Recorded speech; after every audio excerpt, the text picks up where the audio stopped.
Oh, okay, okay.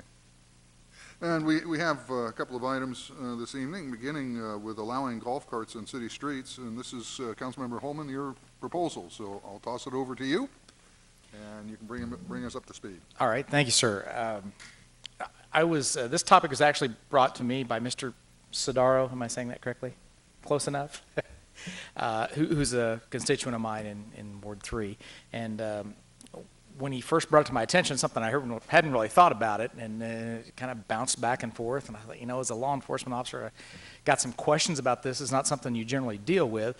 But after we talked about it more often, and I learned kind of how it's got a growing acceptance, I thought it's something we ought to explore.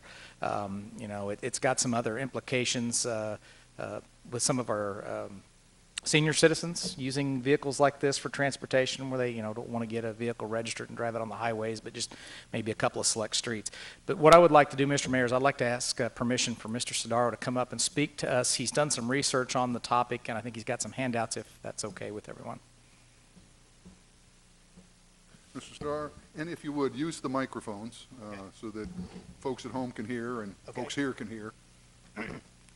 Well, as Councilman Holman already stated, I brought the idea to him several months ago about possibly the idea of having not only golf carts, but LSVs or NEVs. LSV is a low-speed vehicle. NEV is a neighborhood electronic vehicle. And years ago, they were very popular in the South and retirement communities, but as the price of gasoline has increased and the change to more of a green-style living in a community environment, the popularity has increased, and they reach from the South all the way to the northern border now. In fact, a lot of states in the north, or a lot of cities in the Northeast are actually using these for patrol purposes, parking containment, and things like that. So in doing some basic research on this, I was wondering, well, is it legal to do in the state of Missouri? So I went to the NTSB, which then deferred to each particular state, which then sets a set of guidelines and then defers down to a local level. And interestingly enough, I found Parkville 2 years ago put this proposal on their ballot, Parkville, Missouri. And it was passed in the spring of 2012, and now they use these vehicles all over Parkville. The downtown areas, some of their communities up there have low-speed vehicles and the neighborhood electronic vehicles. And primarily what they're used for is just that. Small commutes on the weekend, grocery store, their downtown shopping district, neighborhood activities, moms and dads taking kids to community pools and things like that, short type trips. They're not really intended to people to go to work in per se, but they're used on city streets. I pulled the Parkville code, so you can possibly look through that, as well as the, I think there's a couple advantages to having these vehicles. In fact, I was just in Parkville a couple of weeks ago, and I saw quite a few of them driving around, is that the majority of trips people take on the weekends are under 2 miles. So you need to go to the store to get milk or bread, you need to go to Walmart, you need to go to Lowe's. So instead of getting in your car and driving there, you get in one of these and you drive in. The other interesting thing about them, which I did not know until I got into doing more research on them, is they must be operated by somebody 16 years of older with a valid driver's license. They're insured. They follow the exact same rules of the road as a normal operating vehicle will follow, meaning if there's a violation such as a stop sign violation or reckless driving, it counts as points against their driver's license. So they could, in theory, lose their driver's license. They have to have seat belts in them. They're required to have headlights, taillights, turn signals, windshield, outside mirrors. It's all very well spelled out in the code. So my thought behind this was to allow potentially the vehicle to be operated in neighborhoods, not citywide. So you could have certain neighborhood zones, if you will, to where you have like a northeast, and a southeast, northwest, southwest, maybe central zones, to where people could, in subdivision areas, use these vehicles to commute within their subdivision or potentially make short trips to a store.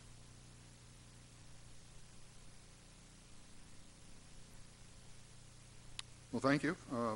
And you call these Yeah. things low-speed vehicles? Yep. Okay. they're Because called- it sounds like something dramatically different than what I would think of when I think of a golf cart. Well, golf carts, the typical speed limit on a golf cart is 12 to 15 miles per hour. The commercial golf cart you see in use on most golf courses, 12 to 15 miles per hour. And same way for hunting purposes. You'll see some golf carts now used for hunting purposes as well. The LSV has a speed limit range of 22 to 25 miles per hour. Cannot exceed 25 miles per hour, otherwise it is no longer classified as an LSV, low-speed vehicle, or neighborhood electronic vehicle. They're being marketed both ways. And this low-speed vehicle are licensed vehicles? I mean, they have a license plate on them? They don't have a license plate. They have more like a boat tag. So they have to go through an inspection process. You can go 1 year. Parkville chooses to go 2 years on theirs. They have to pass a safety inspection, tread wear on the tires, brakes, all the turn signals, just like you would your regular car. Have to have it, and then there's a registration fee also that would be paid to the city. Questions from the council? Councilmember Keller? Thank you. Thank you, and I'm sorry for being late. We were in a roundabout subcommittee meeting.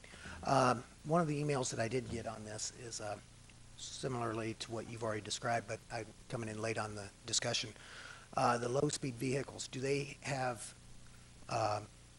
seat belts attached that, Yes.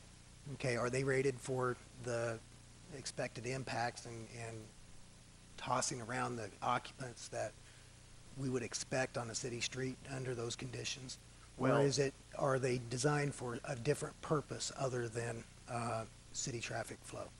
Well, the LSVs and the NEVs are specifically designed for this purpose, 22 to 25 miles per hour. And there's actually a National Transportation Safety Board did a study on them. And I do not have the study. I didn't have time to pull it.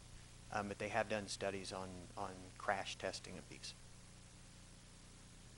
It's different than, they're, I've got a couple pictures. You can see what they look like.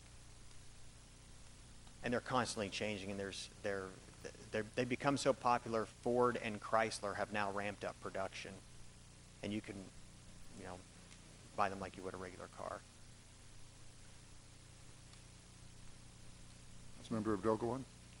I'm sorry, just because I missed the beginning. Do you live in Raymore? I do. You are. I've lived for 16 years in Raymore. My first house I purchased out here before my daughter was born was down in the Good Ranch area. And then in 2005, I was one of the first homes in the Creekmore development, and have lived out here since January 1998 to now. Just trying to get an idea if you're someone who sells these, or No. if you live here. Why, Nope, why I you're buy- here talking I- to us about that? No. Thanks.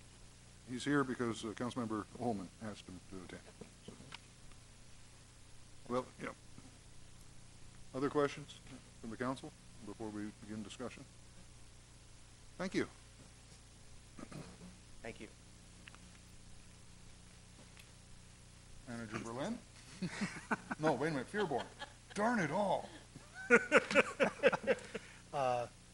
With your okay, the staff report from the chief, sir? Thank you.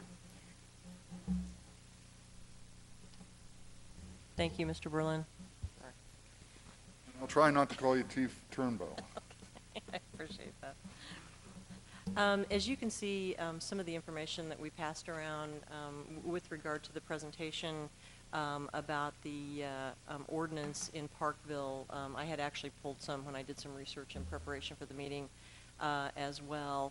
And some of the concerns presented by the dissenting member of the council during that are the same concerns that I've expressed in the staff memo about the safety regulations that would be provided on any golf cart or low-speed vehicle that would be allowed on the street. As you all see, this state statute does allow municipalities to regulate low-speed vehicles or golf carts on city streets. However, and obviously in our city ordinance, there are some very specific safety regulations that are required, some of which have been mentioned tonight as well. Adequate brakes, adequate mirrors, headlights, seat belts, and of course, one of the things that I mentioned in the memo very specifically is being able to transport children, child safety restraints, obviously, which are required by our code, and how that would fit. And I think with everyone's standard definition or maybe mental image of a golf cart, not having any of those things, because when you add all of those things to a vehicle, it kind of becomes a car.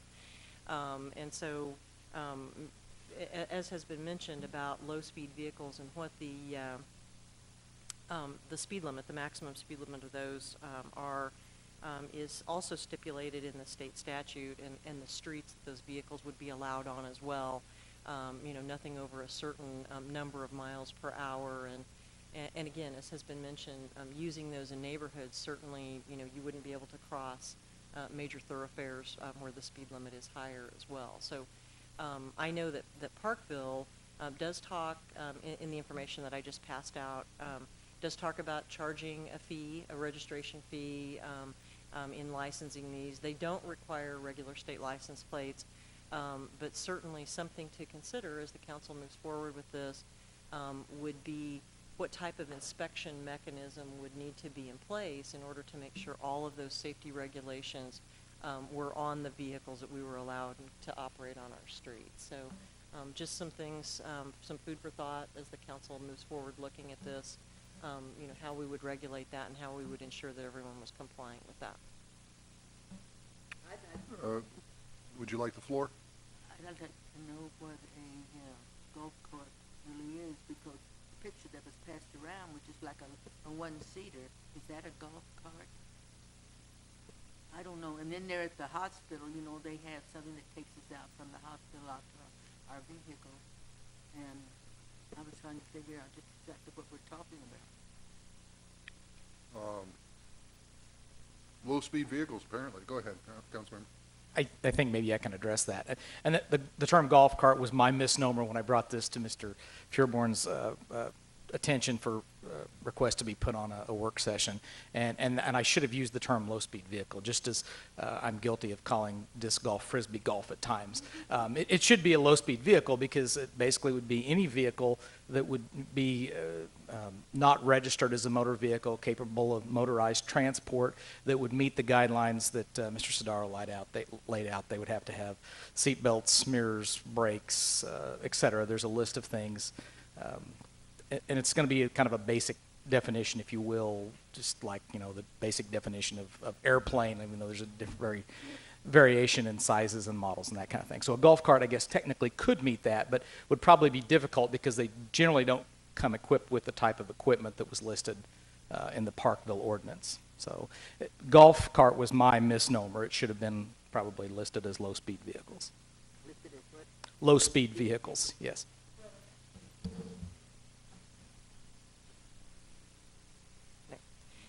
Actually, there are some very specific definitions in the state statute as well. They do define golf cart. They also define a lot of these as all-terrain vehicles, and they do give some very specific guidelines of what the weight, what the width is, the tires, what they're allowed to carry and that sort of thing. And they also give some, in the state statute, some exemptions to that, those being law enforcement, for government purposes, things like that. So there are some very specific definitions and guidelines in the state statutes for golf carts and others that are considered all-terrain vehicles. Other comments and questions from Mr. Pureborn? One of the items the chief and I were talking about is these vehicles, however they're defined, do have a maximum speed that is normally 25 miles an hour. Just to present the council with an example for your consideration of some of the complications that might be involved that we would have to work around, and we're certainly not saying that there wouldn't be a workaround, but if we use Creekmore as an example, and we were going to allow Creekmore as a subdivision to have these, you have Foxwoods Drive, which is 35 miles an hour. They have a maximum 25 miles an hour.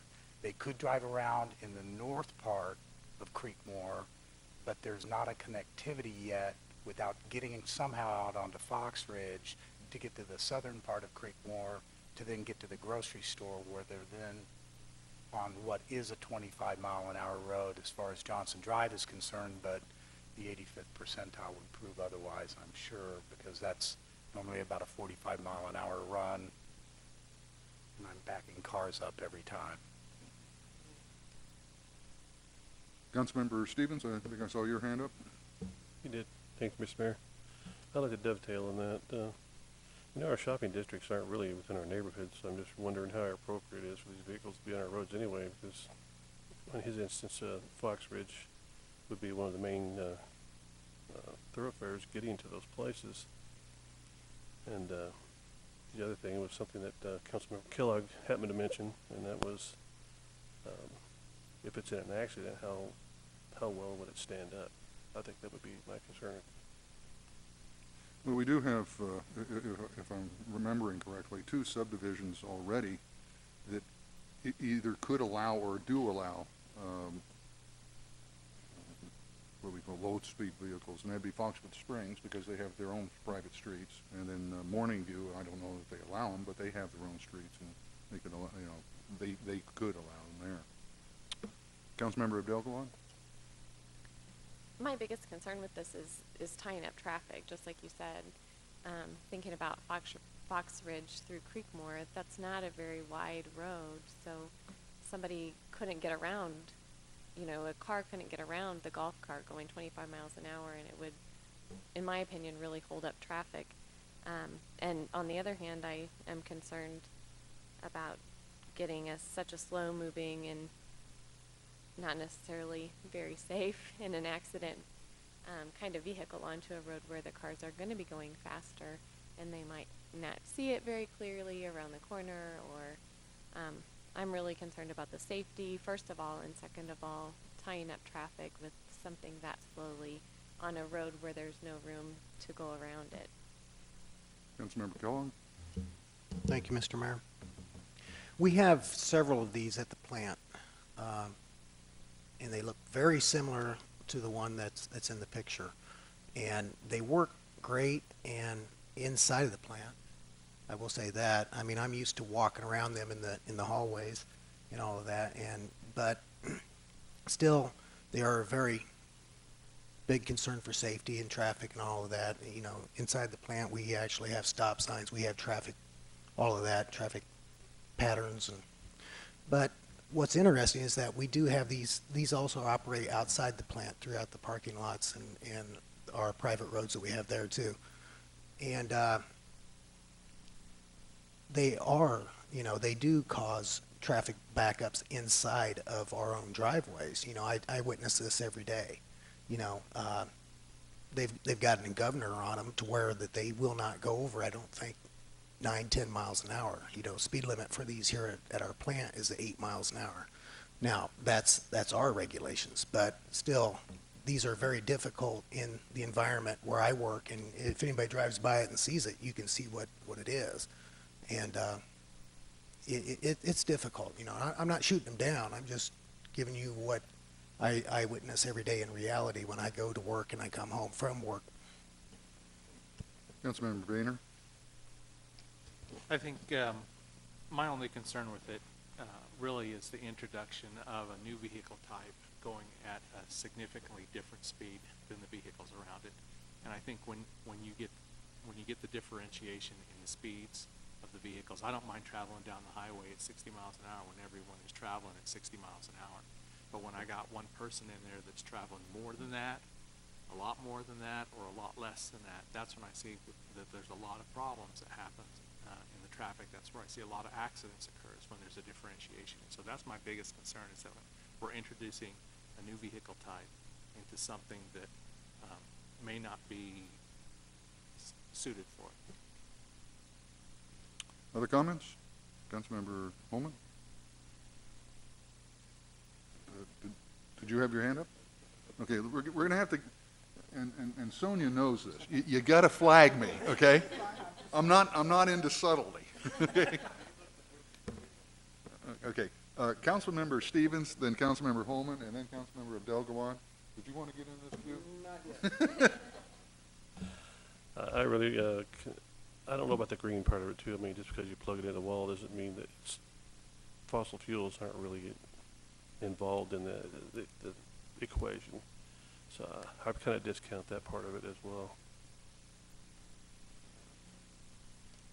Chief, if I could ask a question, if an officer from the department were to encounter someone operating a golf cart or a low-speed vehicle on the road right now on a public street, what action would typically be taken, and what citation would be issued, if any?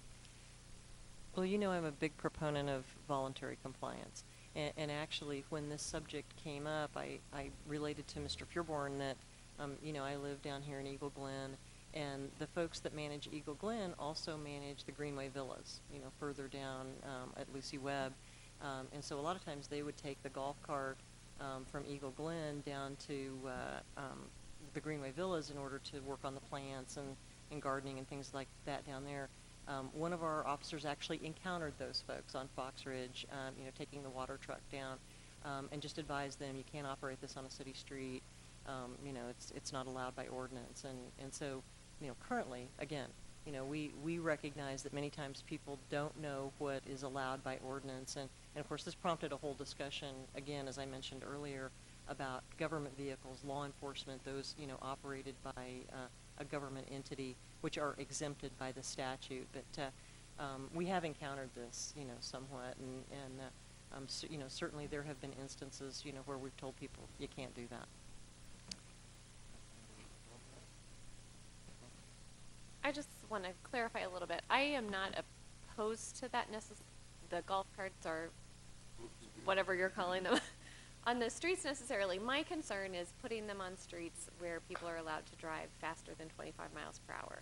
I mean, driving around in a neighborhood, but as far as writing an ordinance and allowing it, short of listing the roads they can or cannot be on, I mean, I didn't know how that would work.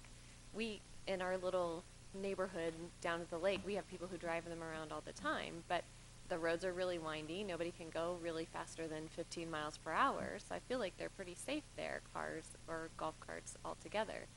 However, here, if we're going to be trying to cross the highway or on Fox Ridge Drive trying to get around in the neighborhood, you know, if you're in a neighborhood where people are driving 25 miles per hour or less anyway, I don't really have a problem, you know, I don't see a problem with that. But in Raymore, because our shopping is not in the neighborhood, or because it's hard to get from one place to another in town without going onto a street that's more than 25 miles per hour, I'm not sure how effective it would really be for our citizens. Chief?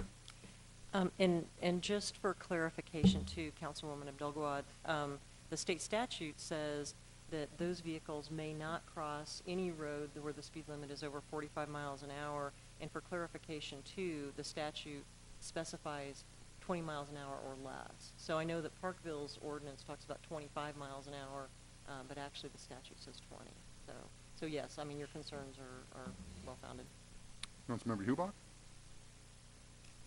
It would seem to me that J and 58 would qualify then, that nobody could use it out there because you've got two state highways coming by there. We have residential streets, collector streets, minor arterial, and major arterial. Are there any others that are there? I've been thinking if we presented it, something like this and then permitted it, that it should be limited to a residential street, not to a collector, not to a minor arterial, and not to a major arterial. And delineate the speed limit. I mean, as far as not getting into a situation where you were listing every single street, I think you're right. You'd give a street description, maximum speed limit that could be posted on the street for them to drive on it, and that way you leave out the long listing. That would be the only way I can see the ordinance could be constructed, really, and be effective citywide. Councilmember Boehner? So if we were to do that, doesn't that effectively negate the purpose for having them in the first place? I mean, because of the way the city's laid out, I mean, we essentially segregate them into very, very small locations that they can be used at. They're not effective in transporting them to grocery stores or shopping or really anywhere. Councilmember Stevens, and then I think I saw your hand up. And then your hand up was up too? Okay, you're in the queue then. Sonia, you want to do it?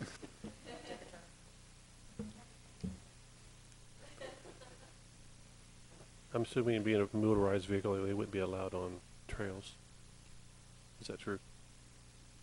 I'm sorry. Would they be allowed on trails or not? That's something that we do.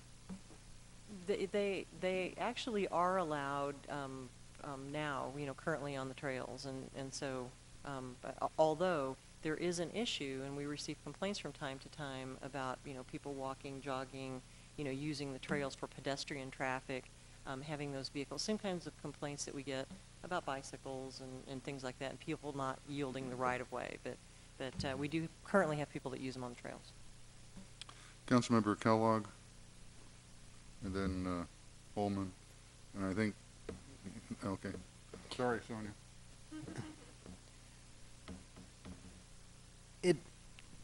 Chief brings up a very good point. Ms. Stevens just kind of spurred this on to my thought, is that, yeah, we can go ahead and allow these in the neighborhoods, but when you think about it practically, you live down where Mr. Stevens lives in Stonegate, they're pretty much, they can't go outside of there. Because you got Hubach Hill, which is 45 miles an hour. You've got Lucy Webb, which at that point I think is 35 miles an hour. You got Dean Avenue, which at one point out there is 45, and then you get down towards where I live down in Foxhaven, it's 35. So if we have it, you're basically landlocked inside of the neighborhood where you live, because 58, that's out of the question.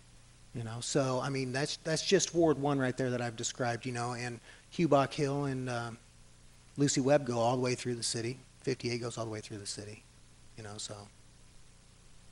Councilmember Holman? I appreciate everyone's concerns, and I share them myself, but the thing that kind of draws me to this is it's not meant as an all-encompassing bullet. It's not meant for you to drive this golf cart from your house to Walmart. But I asked Chief earlier, and I knew this was coming up. It's ironic. I saw an elderly gentleman. We already talked about how they use them at Foxwood Springs. He came across some Orchlands and used the public street behind McDonald's. It's not an uncommon occurrence. It's not an everyday thing, but he drove down to, I think, Price Chopper and got something and came back. So there is a viable use for some people in some scenarios, not every scenario.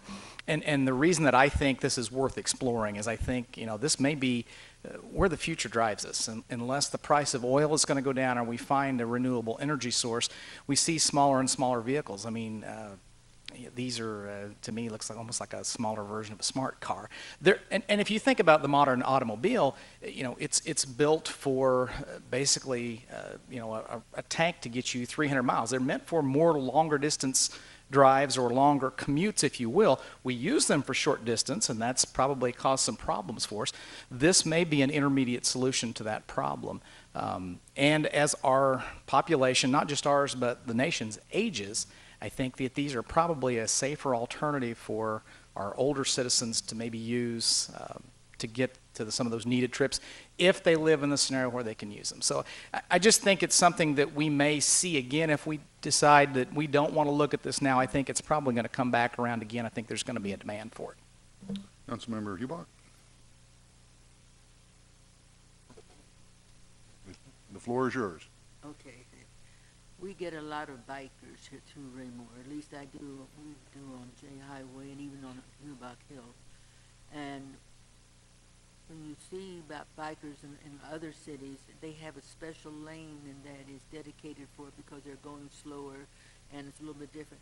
If this was to have a special lane in the same way that bikers would, it would seem to me to be okay. But when you put them out there with regular traffic, and I see how people act when they're in the two lanes when they see a biker there and they whip around it, I can see a lot of problems that we would have out there. And I'm not sure that it would be safe unless we had a dedicated lane. If we had a dedicated bike and whatever we want to call it, small, that might be something else. But as long as we don't have them, I don't think that Raymore, we're too spread out. We're not a cohesive group. You have to go too far to get the different services. So I would be concerned about that. Councilmember Kellogg, did you want the floor? Yeah, I did. And Jay just hit on where I was going with this too, and so thank you for that. that's an excellent alternative for people that are not comfortable with driving a car or more suited for that.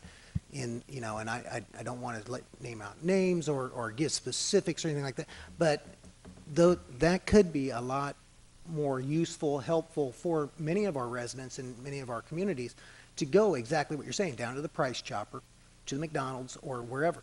Even if we don't go with this, I think it's worthy and wise to just have those discussions if those are elderly or physically needed community could benefit from them, to where we could allow that. I don't want to slam the door on this in that case, but I want to kind of leave that door open for those discussions and that. And Mrs. Hubach just hit on that too. So, and I really appreciate you saying, the bicycle lanes and that.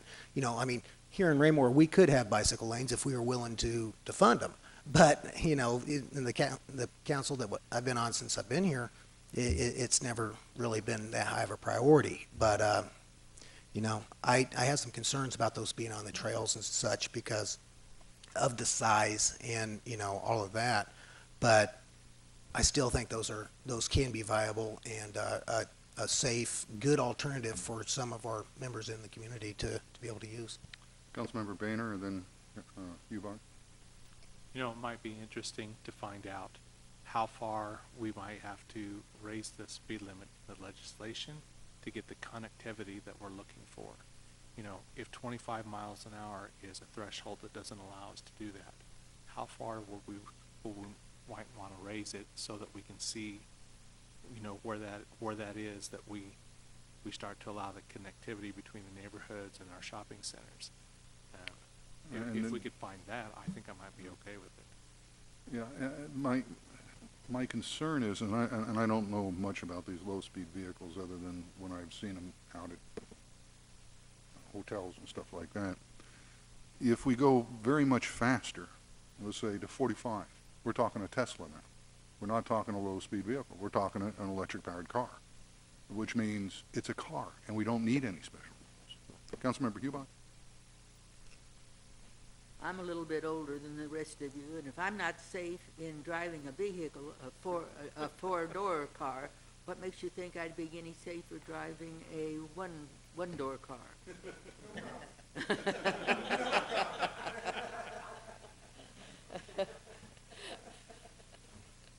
Well, what I'm hearing from everybody is, hey, it's a neat idea, but it doesn't quite fit yet.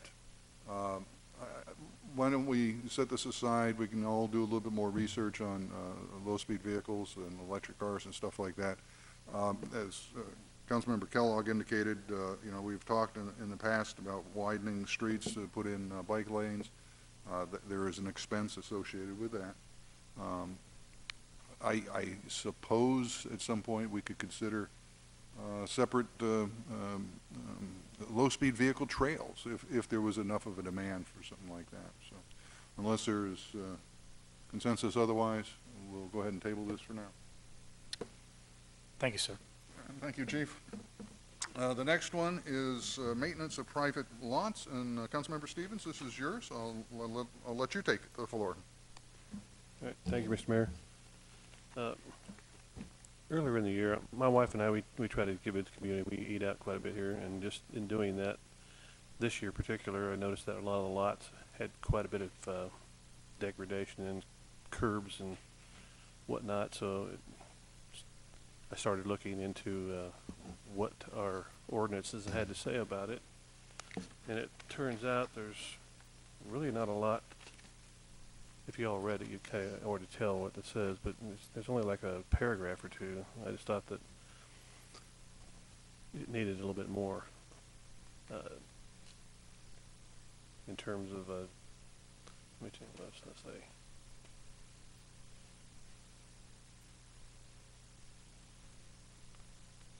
Can't think of it right now, but anyway, the timetables that they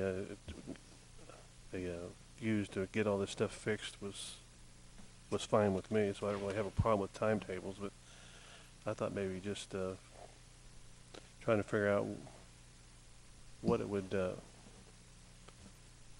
amount to. Let me think what I'm trying to say here.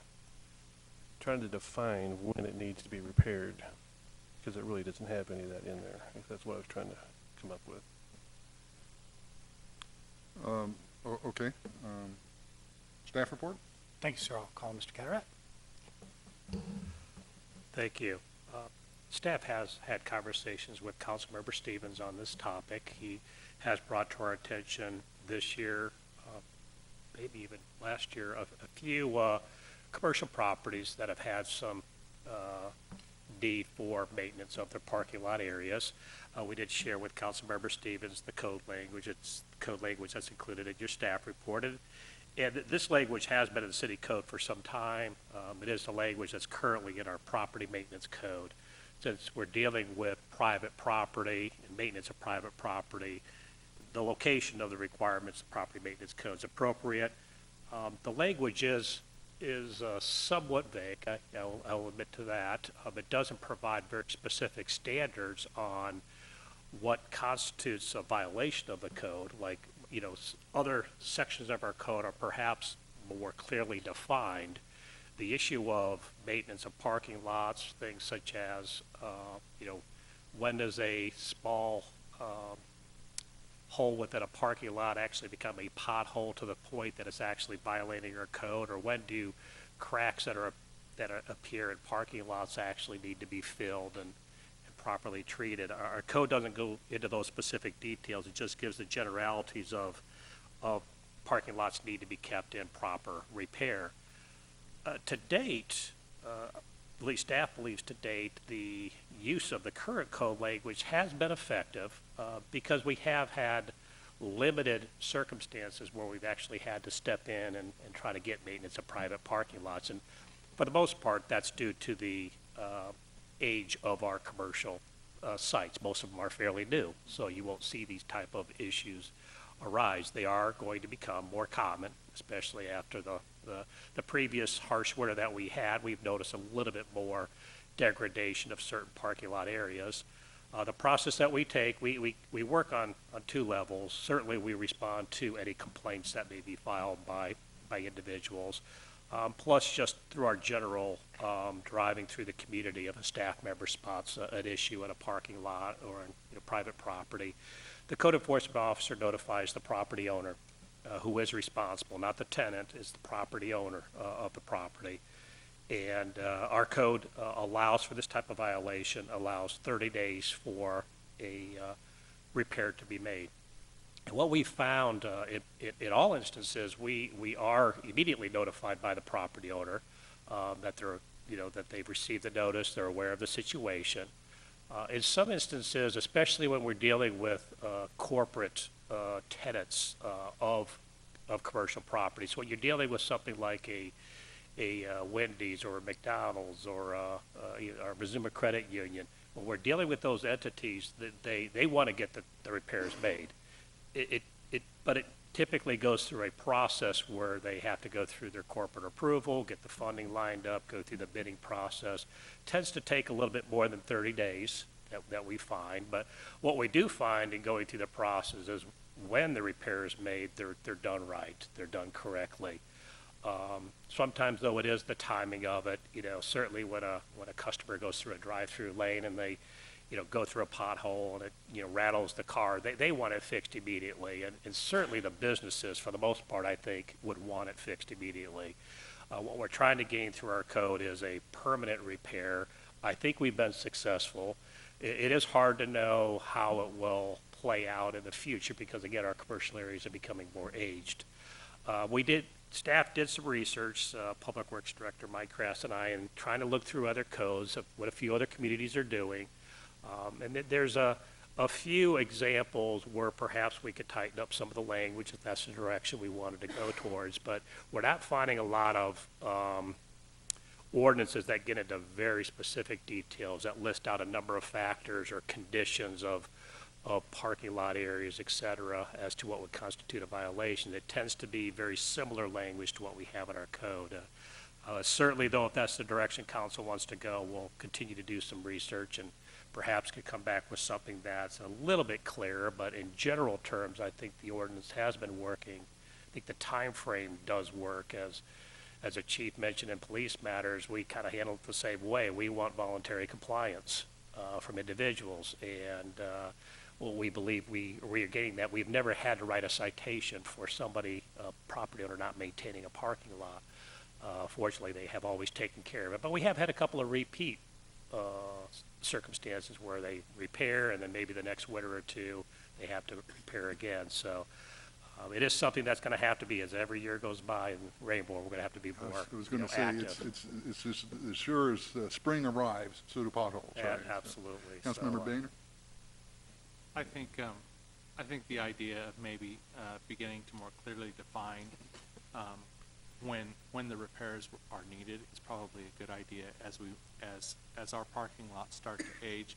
I think the business owners are already willing to make those repairs, and I think giving them a better defined point of entry into that will allow them to make that decision easier. I think they'll be very appreciative having a definitive start point to when they really need to start paying attention to it. Councilmember Hubach? Yes, this talks about private parking lots. What about the one in front of the post office? That's a disgrace. With all of those holes that are in there, and it's almost impossible. That's going to be the postal going to department, the right? post office. Talk to the post office. Okay, well, no, what I'm saying is, if that is a city place to do that, isn't it? Whenever there's other public entities as well as private entities? Can we cite the post office?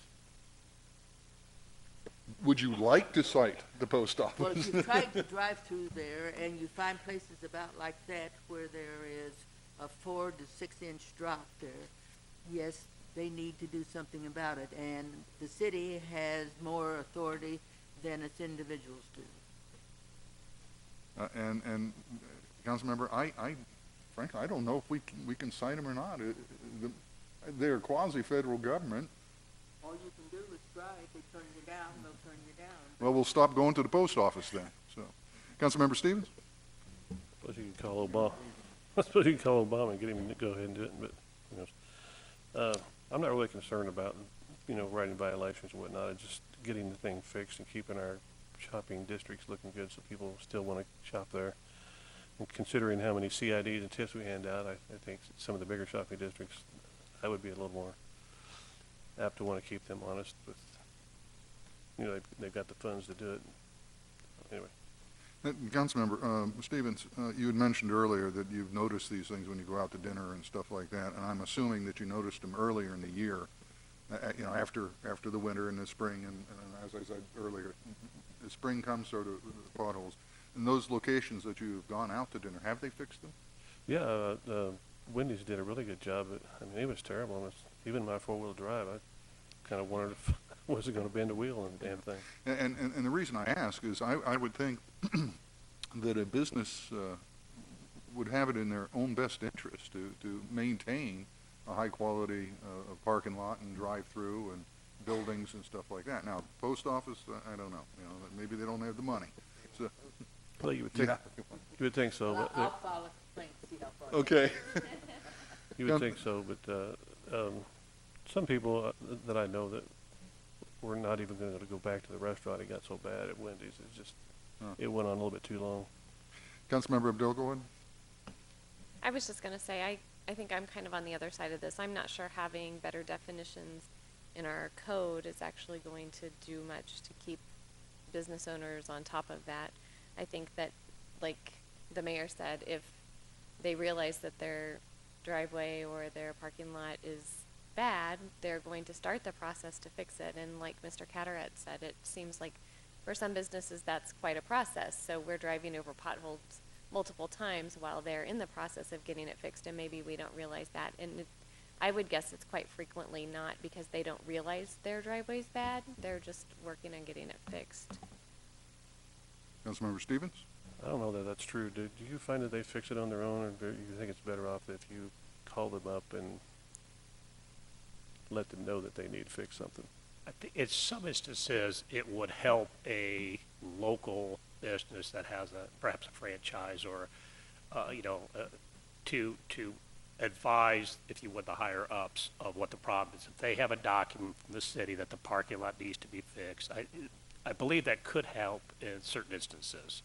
I mean, typically a business, especially a restaurant business, they're going to know from their customers. They're going to know there's a problem. It's just trying to get whatever push needs to be made to get that repair made and a permanent repair made. Okay,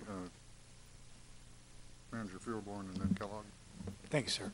Also, because we are complaint-driven, if business A is out there putting concrete patches down on a Saturday afternoon to make sure there's no potholes, we may never know that a problem ever existed there. But we know about the ones that we hear about, and that's when we let them know they need to fix it. Councilmember Kellogg and then Abdel-Gawad. Thank you. I can see the benefit in defining a little bit better to help the local people, because the local people that run our businesses here are very likely to be completely the different person than the person that makes the decision to make those repairs and make those repairs happen. Looking at it from the corporate side, that I do see is that us as, and I don't want to throw rocks at my bosses, but I see in the real world where they know that something needs to be done, but the higher up saying, "Oh, you're going to deal with it." It's not to that point yet. So I do see the merits in us helping those folks out in that place, but it's kind of tough. But I'm willing to work on it, So if we as a council, as a consensus, think that will help out in the long run, absolutely, it's worthy of the work. Councilmember Abdel-Gawad. I just thought of a question, and I don't know, Mr. Carteret, if you have the answer to this or not, but does it seem like the businesses that we're talking to are the same ones over and over that kind of need that push, or do you feel like this is every year, it's a citywide problem that we have to give them that push, or is it the same ones always waiting for the letter from us, and maybe the other ones, like we said, are fixing it before we even know it was broken? It really is a combination. We have Is it? businesses that do take care of the matters before we ever contact them. We have individual businesses that when we contact them, they do take care of it. We have one or two examples, and they're older commercial areas, older commercial centers, that need a little bit of push from the city, that in order to, as much as we can, we would like a lot more to be done in some of these facilities, but I think having the code in place and the ability to send the notice in those instances is necessary. So it's a kind of a combination at all different levels. Councilmember Stevens. Thank you, Mr. Mayor. Do you think we can do this like we do our city streets, to have something like they can turn it in online? Do you think that would be helpful for you, or do you need that? We've talked about it as an option. We have talked about it internally where, perhaps the system could be in place for that.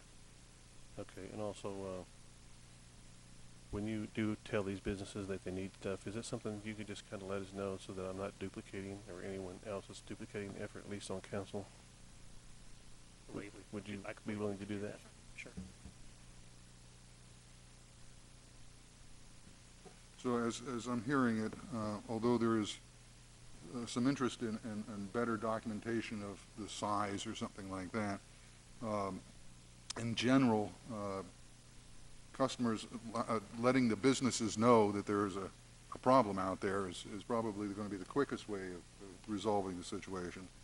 I would encourage staff to continue to look at if there is any other community around here that has got some sort of documentation about the size of stuff that we could leverage. My big concern is if we document the size of something, it's got to be related to something having to do with safety. Just that there's a hole there, so what? Mm-hmm. If it's a hole that's, well, if my Mini Cooper can fall into it and people walk over it, that's unsafe, okay? So, and there may have been, other communities that are older than ours that have experienced this already, that may already have something that we could leverage. So, other comments? Councilmember Holman? Just one, in my experience, I'd be curious to know if Mr. Catterett found this situation to be similar. The vast majority of the issues are on the approaches of the aprons, as opposed to within the parking lot itself. Now, Wendy's is a little bit of an exception. I've driven through there, and theirs was more of a minefield. But generally, it's where their parking lot connects with the city streets where you have the issues because you've got the separation between the two. The ice and water gets in there. We've got the freeze-thaw cycle. So that spot where you're first going in and you can't avoid it, you can't swerve around, it's where you get most of the complaints. Is that what you see a lot of times? You're absolutely correct, yes. Thanks. All right, well, thank you. The next item, I believe, is yours. Scheduling joint work sessions. Thank you, sir. The city council has one of its goals to meet with the Raymore Chamber of Commerce Board once each year. I would propose the work session that is scheduled for December 1st for that particular meeting with the chamber board, and I would notify them if you all would give me consensus for that date. I'm seeing nobody shaking their head no, so we have consensus. Thank you, sir. Scheduled for the work session, the next work session this month, September 29th, one of the items that's going to be on the agenda is a presentation by Mr. David Bushek concerning a rather unique situation that is manifesting itself in the next several months, and then following in April of 2016, we'll see it again. We have developers who have areas designated within a TIF area that they have not yet declared as a redevelopment zone. And an area like that only has 10 years from the inception of the TIF to begin to do something in there. So Mr. Block wants to bring to the city council at some point prior to mid-January, when that TIF expires, a redevelopment zone application for redevelopment zone number 4, which is south of Sam's. He wants to bring that to the council with no actual tenant proposed, and actually no actual plan proposed for it. No office park, no retail, just activate the zone. At first brush, that seems to be not favorable to us.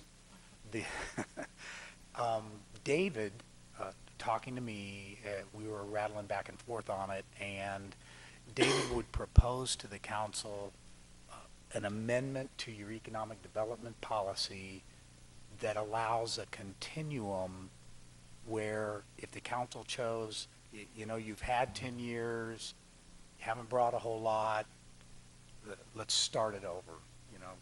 Let's get rid of this particular TIF, let's let it expire, and let's see what you can bring to us in the future. And wants to present the good and the bad of making that kind of a bright line statement. He also wants to bring on the continuum, if the council were to decide way over here, and I don't want to get too far into it, but if the council were to decide, okay, the far left is we're not going to allow it, but there may be conditions on which we would allow this. You have to bring so much revenue, within so many years, you have to bring so much revenue bearing to the city, retail to this, et cetera, et cetera, et cetera. A lot of different extractions, as he puts them, that you might be able to get from the developer by extending it, including if you don't do anything by 3 years from now, it reverts back and it expires. So it gives you a few more options to look at in your economic development policy workbook, if you will. So he's going to be bringing that to the council. The concern is immediately on the back end of that, he's going to be bringing, assuming the council allows for some continuum in there, he's going to be bringing to the TIF commission an application to to activate redevelopment project number 4. We don't want the TIF commission to be blind and not have a flavor of, because we've been there before, we don't want them to not have a flavor of the council's sentiments on something like this. They would be sitting up there going, this is a completely new concept to us, and we have no idea what it is, nor how our city council might feel about this. So we thought there would be value in having the first part of the meeting be a joint session with the TIF commission for that presentation. They'd be able to hear you all's thoughts on it. So with the consensus of the council, we would like to schedule the first part of the September 29th meeting as a joint session. And I'm seeing everybody nodding their head. So Thank we've you got very consensus much. on that. All right, and the last Mr. item, Mayor, I'm let sorry. me ask you, we also talked about having a meeting with P&Z. Has that been set up? October 20th?